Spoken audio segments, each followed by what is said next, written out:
World war II दुनिया की सबसे दूसरी बड़ी जंग किसने शुरू की? इस जंग का जिम्मेदार कौन था? इस दूसरे अजीम जंग की शुरुआत किस मुल्क से हुई? 1938 तक जर्मनी पर ट्रीटी ऑफ वर्साइल का दबाव कम हो चुका था। Failures of league of nation, the great depression और इस जैसे वजूहात को वर्ल्ड वार II के लिए जिम्मेदार ठहराया जाता है, जिसका जिक्र हम पहले वीडियो के पार्ट में कर चुके हैं। 1938 तक जर्मनी फौजी और दिफाई एतबार से मजबूत हो चुका था और इसलिए कई मुसन्निफीन हिटलर को जिम्मेदार ठहराते हैं दूसरी जंग अजीम के लिए। लेकिन क्या ये सच है और इस जंग का असल जिम्मेदार कौन है? ये जंग किसने शुरू की और ये जंग किस मुल्क से शुरू हुई और क्यों शुरू हुई? आइए जानने की कोशिश करते हैं। 1889 में हिटलर की पैदाइश एक गरीब घराने में हुई। द ग्रेट डिप्रेशन, इन्फ्लेशन, बेरोजगारी की वजह से हिटलर भी जर्मनी की फौज में शामिल हो गया।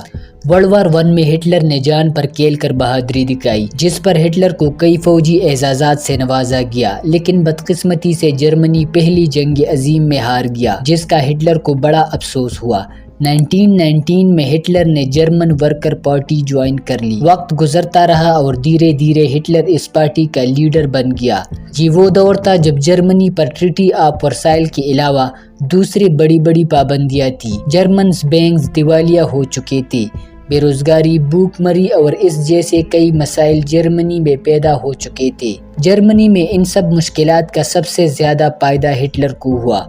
हिटलर की बातों और तकारीरों में जादू था जो लोगों को सुन कर लेता था। जर्मन वर्कर पार्टी के हेड होने की हैसियत से हिटलर लोगों से वादे करता कि हम जर्मनी को एक तरक्की याफ्ता और खुशहाल मुल्क बनाएंगे। हिटलर हर जगह ट्रीटी ऑफ वर्साइल की नाइंसाफी की बदले की बात करता और जर्मनी को फिर से पैरों पर खड़ा होने के वादे करता, जिस पर इस वक्त हिटलर तेजी से जर्मनी में मशहूर हुआ और लोगों के दिलों में राज करने लगा। 1933 में जर्मनी में इलेक्शन हुए, जिसमें हिटलर ने 36% वोट हासिल की।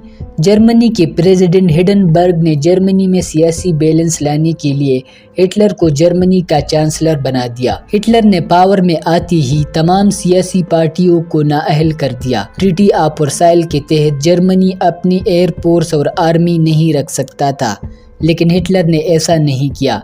हिटलर ने अपनी एयर फोर्स और आर्मी को बढ़ाना शुरू कर दिया। हिटलर ने जर्मनी के टेरिटरीज बढ़ाने की कोशिश की, जिससे वर्ल्ड वार II जैसे नताइज सामने आए। हिटलर की यूरोप में वर्ल्ड वार II की शुरुआत से पहले जापान और चीन की जंग हुई, जिससे ये जंग एशिया तक आ गई। जापान भी इस वक्त तक ब्रिटेन और फ्रांस की तरह पूरी दुनिया में अपनी कॉलोनीज बनाना चाहता था। 1910 में जापान ने ताइवान पर कब्जा किया। इसके बाद जापान ने कोरिया पर कब्जा किया। 1931 में जापान ने चीन के इलाके मंचूरिया पर हमला करके इस पर कब्जा कर लिया। जापान चाहता था कि इसका कब्जा पूरी एशिया पर हो। ये तो हुआ एशिया में वर्ल्ड वार II की शुरुआत। उधर यूरोप में इससे भी बड़ी जंग शुरू हो चुकी थी। जर्मनी में एक खित्ता है जिसे राइनलैंड कहते हैं। जर्मनी पर पाबंदी थी कि इस जगह जर्मनी एयर फोर्स और आर्मी नहीं रख सकती, लेकिन हिटलर ने यहाँ आर्मी और एयर फोर्स तैनात कर ली। इस दरमियान जर्मनी और इटली के दरमियान मुआहिदा हुआ कि जंग में एक दूसरे के साथ मदद करेंगे। इस मुआहिदे को रोमन बर्लिन एक्सिस कहा गया। इस लफ्ज़ एक्सिस की वजह से वर्ल्ड वार II में इस ग्रुप को एक्सिस पावर का नाम दिया गया। इसके बाद जर्मनी और जापान के दरमियान भी ऐसा मुआहिदा हुआ। 11 मार्च 1938 में जर्मनी ने ऑस्ट्रिया पर हमला कर दिया, क्योंकि हिटलर मानता था कि ये जर्मनी का ही इलाका है। सिर्फ 2 दिनों में ऑस्ट्रिया फतह हुआ और इसे जर्मनी में शामिल कर दिया गया। इसके बाद सुडरलैंड, जो जर्मनी का ही इलाका था, जो चेकोस्लोवाकिया को दिया गया था ट्रीटी ऑफ वर्साइल के बाद, इसे भी जर्मन्स ने अपने साथ मिला लिया। अब दुनिया को लगा कि इसके बाद हिटलर खामोश हो जाएगा, लेकिन ऐसा नहीं हुआ। 1939 में जर्मनी ने पूरी चेकोस्लोवाकिया पर हमला कर दिया और इसे भी अपने साथ मिला लिया। यहाँ से हिटलर की नजरें पोलैंड पर पड़ी। हमले से पहले फ्रांस और ब्रिटेन के साथ पोलैंड का एक मुआहिदा हुआ, जिसमें तय हुआ कि पोलैंड पर हमला फ्रांस और ब्रिटेन पर हमला माना जाएगा। यहाँ जर्मन्स और हिटलर थोड़े धीमे हो गए। لیکن ہٹلر روکا نہیں۔ پولینڈ کی دوسری طرف اس وقت کا سب سے بڑا ملک USSR موجود تھا۔ ہٹلر اور USSR کے درمیان معاہدہ ہوا۔ 23 اگست 1939 کو یہ معاہدہ ہوا، جس میں دنیا کو بتایا گیا کہ جرمنی اور USSR ایک دوسرے پر حملہ نہیں کریں گے۔